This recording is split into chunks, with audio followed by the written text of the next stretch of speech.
तर आमच्या चॅनलवर आपला खूप खूप स्वागत अभिनंदन आहे। आणि आडगाव सर्कल मध्ये जिल्हा परिषदचे जे उमेदवार आहे आणि पंचायत समितीचे पण जे उमेदवार आहे भारतीय जनता पार्टीकडून, त्याच्याबद्दल काय म्हणणार आहात? पूर्ण माहिती देऊन टाका। रामो काका शेळके हे खूप विचारवंत आणि कर्तृत्ववान असे व्यक्ती आहे आणि त्यांना कार्यकर्त्याची जाण आहे, गोरगरिबाची जाण आहे।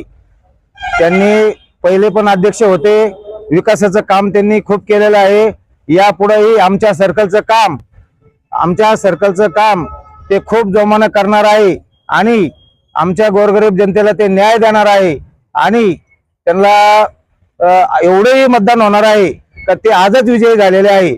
आणि दुसरे पंचायत समिती गणाचे आमचे गांधिली गणाचे संजय भाऊ शिंदे हे पण आजच निवडून आल्यासारखे आहे आणि दुसऱ्या चारुशिलाताई गावंडे या पण आजच निवडून आल्यासारखे आहे, कारण यांचं कर्तृत्व आहे आणि त्याला समाजाच्या प्रश्नाची जाण आहे।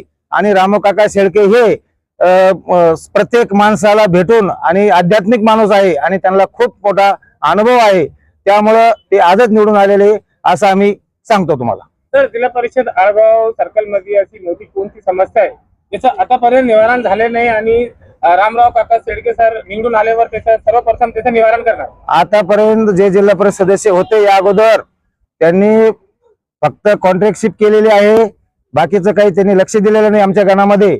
आणि रामो काका विशेष करून लक्ष देऊन आमचे राहिलेले गोरगरीब जनतेचे प्रश्न ते सोडवतील। जनतेला काय आवाहन करणार? जनतेने भरभरून मतदान करावं, रामो काका यांना निवडून द्यावं, एवढंच मी जनतेला आवाहन करेन। आपलं नाव सांग।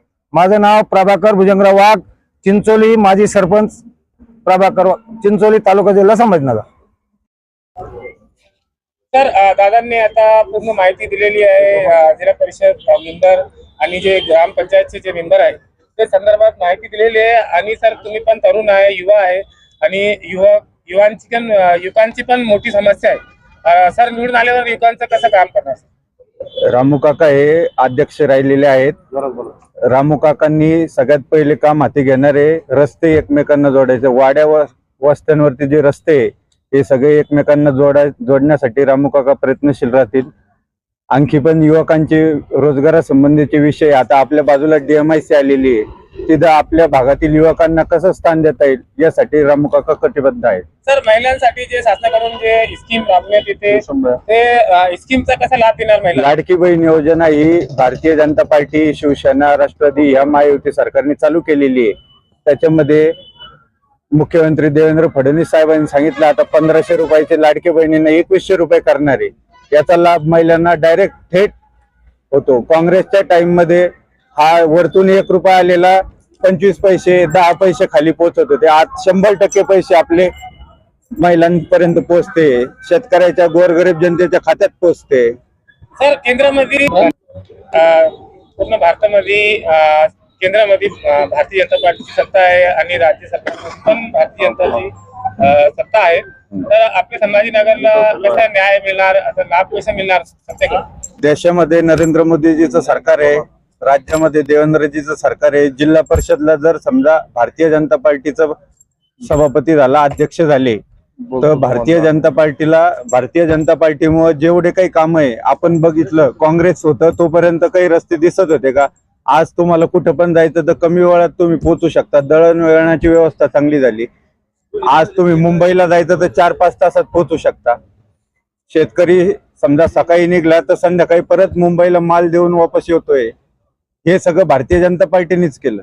तर जनतेला काय आवाहन करणार? आपलं पूर्ण नाव सांग।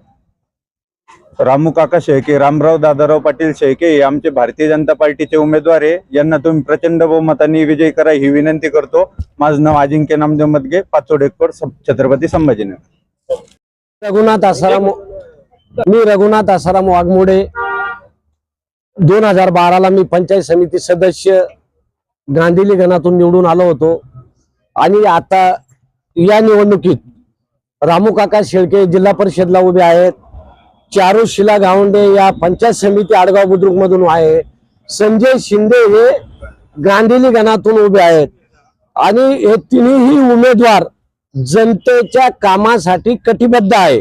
आणि भारतीय जनता पार्टीने जे शेतकऱ्याकरता दिलेलं जे अनुदान आहे हे सर्व अनुदान पोहोचतं होतं, केंद्राचं वेगळं राज्याचं वेगळं. त्यामुळे या मतदारसंघात भारतीय जनता पार्टीचे तिन्ही उमेदवार हे प्रचंड बहुमताने निवडून येणार, यामध्ये ते मात्र शंका नाही. जनतेला काय आवाहन करणार?